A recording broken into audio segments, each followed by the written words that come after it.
Let's move on now and shift our focus to the United Kingdom. Amid a series of scandals, a stuttering economy and a decline in public services, Prime Minister Sunak has now suffered a damaging political blow. The Conservatives have lost two important parliamentary seats. Sunak lost to the Labour Party in the Selby and Ainsty region in North England, a place where Conservatives earlier enjoyed a commanding majority. Tories also faced some defeat. Now, is Rishi Sunak headed for a complete wipeout?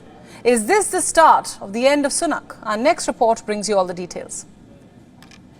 In this campaign, we have rewritten the rules on where Labour can win.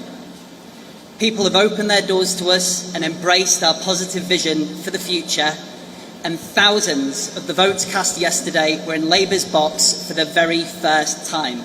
This is what Labour candidate Keir Maher said after his victory in Selby and Ainsty. We are talking about a region where Conservatives have always enjoyed a majority. Labour won the seat by a majority of over 4,000 votes. Before the results were out, Maher said that the victory would be the biggest majority the party has overturned at a by-election since World War II. I am truly honoured by the faith of the people of Somerton and Frome and the faith that you have put in me tonight. It is humbling to be elected to represent the place my family have lived for generations and farmed for over 200 years. You just saw Liberal Democrat Sarah Dyke, who got a seat in Somerton and Frome. The centrist party won with a majority of over 11,000 votes. 65. So, did Conservatives get a seat anywhere? Yes, in Uxbridge and South Ruislip. Tories managed to get a seat held by former Prime Minister Boris Johnson.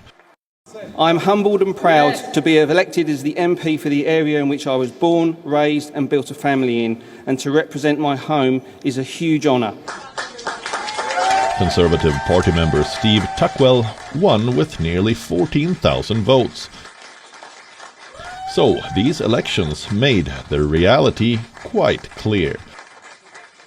That Rishi Sunak could soon be out of a job. Experts say that the Sunak government is set for an electoral defeat at the next general election. Other parties have said the same. And the Conservatives have clearly had enough of it. Sunak has reacted and criticised parties like the Labour Party.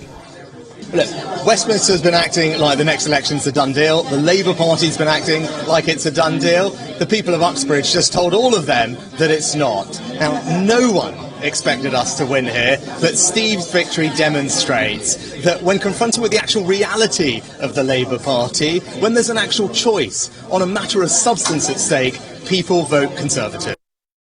You see, the Labour and the Liberal Democrats had their eyes on the seats they recently won.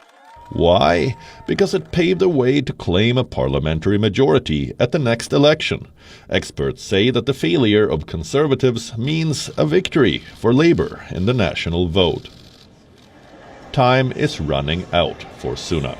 A cost of living crisis, creaking public services, stubbornly high inflation, and an endless list of Tory scandals have turned citizens against the party. Sunak's approval rating has fallen to the lowest since he became Prime Minister.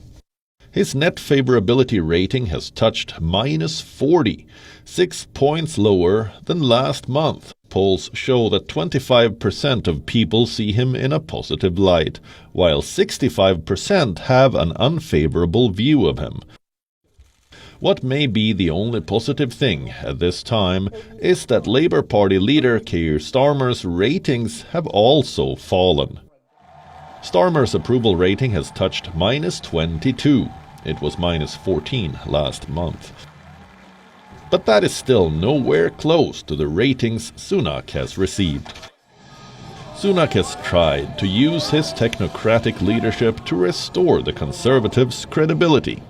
This was after the party saw a series of scandals force Johnson to resign. And economic turmoil kick out his successor Liz Truss, who quit in just 6 weeks. Will Sunak meet the same fate? How will he stabilize the chaos in just a year? WION World is One is now available in your country. Download the app now and get all the news updates on the move.